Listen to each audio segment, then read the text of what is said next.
उन्होंने आह्वान भी ये किया कि हम दिल्ली जाएंगे। मुझे लगता है कि दिल्ली जाना हर एक का लोकतांत्रिक अधिकार है, ऐसा नहीं कि नहीं जाना, लेकिन कैसे जाना और क्या मोटिव है जाने का, ये ज़रूर ध्यान करना होता है। जैसे कोई एक सेना आक्रमण करने के लिए चलती है, इस प्रकार का माहौल बनाना, और उसमें भी यानी ट्रैक्टर, ट्रॉली, जेसीबी, हर्ड और क्या क्या लेके चलना, और एक साल का राशन लेके चलो।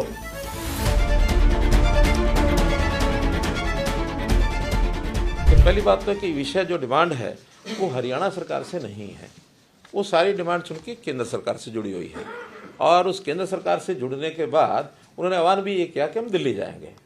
मुझे लगता है कि दिल्ली जाना हर एक का लोकतांत्रिक अधिकार है, ऐसा नहीं कि नहीं जाना, लेकिन कैसे जाना और क्या मोटिव है जाने का, ये ज़रूर ध्यान करना होता है। और इस विषय का अनुभव हम पिछले साल देख चुके हैं किस प्रकार से, और एक ऐसा सीन क्रिएट हुआ कि जिसमें साल भर वो लोग धरने लगा करके, और जैसे बहादुरगढ़ का टिकरी बॉर्डर है अथवा कुंडली का ये हमारा सिंगू बॉर्डर है, और उसमें कितने उस समय परेशानी लोगों को हुई है। आज भी वो लोग लगातार, इस समय उनकी वीडियोज़ आ रही हैं कि इस प्रकार इसको रोकिए, किस प्रकार से हमारा बिजनेस समाप्त हो गया, हमारा ये ख़त्म हो जाएगा, हमारा वो ख़त्म हो जाएगा, हमको बचाइए। यानी एक तरफ तो वो आक्रमण टाइप जैसा होता है, जैसे कोई एक सेना आक्रमण करने के लिए चलती है, इस प्रकार का माहौल बनाना, और उसमें भी यानी ट्रैक्टर, ट्रॉली, जेसीबी, हर्ड और क्या क्या लेके चलना, और एक साल का राशन लेके चलो।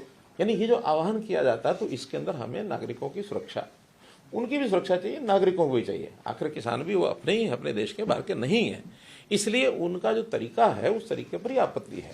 दिल्ली जाने में आपत्ति नहीं है। आखिर ट्रांसपोर्ट, पब्लिक ट्रांसपोर्ट है, ट्रेन हैं या बसेज हैं या अपने वाहन है लोगों के, उसमें जाए, लेकिन ट्रैक्टर जो है it is not mode of transport. ये ट्रैक्टर जो होता है और जो इस प्रकार से उसकी तैयारी करके जाना, ये एक हमारा एग्रीकल्चरल इम्प्लीमेंट है, तो किसानी के लिए है। तो किसानी के लिए वो जाते हैं तो किसानी का काम करें, ऐसा चैलेंज जो होता है, ये एक प्रकार का अब इसको शब्द देना ठीक मैं नहीं समझता, क्योंकि उनके मानस में ये बात आई है। मैं तो इतना ही कह सकता हूँ कि लोकतांत्रिक तरीके से बातें होती हैं, सारी बैठ के बातचीत करनी चाहिए। बातचीत में बहुत विषय सुलझ जाते हैं, और ये भी है कि कभी कभी बातें सुलझती भी नहीं है, क्योंकि दोनों का स्टैंड अलग अलग है, और उस अलग अलग स्टैंड में अल्टीमेटली ऐसे लोकतंत्र में इस प्रकार के विषयों को रखने के प्लेटफॉर्म होते हैं। आपसी बातचीत एक प्लेटफॉर्म है, नहीं तो ये विषय पार्लियामेंट में, ये विषय विधानसभा में, उसमें उठने चाहिए। बहुत लोग जाते हैं, जनप्रतिनिधि तो आखिर सबके बीच में से जाते हैं। और मैं तो इस बात के लिए हमारे काम की कार्यपद्धति कैसे ही हो, लेकिन सोच के नाते गुरनाम सिंह चरूड़ी की प्रशंसा करता हूँ। गुरनाम सिंह चरूड़ी ने कहा कि हाँ, हम चुनाव लड़के जाएंगे और किसान की बात लोकसभा में रखेंगे, विधानसभा में रखेंगे। आह्वान है हमारा, लोकतंत्र तरीके से कोई जाए, कोई बात रखे, कहीं आपत्ति नहीं है, बात चले, बहस चले। लेकिन जैसे हरियाणवी में कहा होता ना, मैं तो ना मानूं, अब ये उचित नहीं। जिस तरह से तनाव हो रहा है बॉर्डर पे, दोनों स्टेट के रिलेशंस में भी फर्क आ रहा है।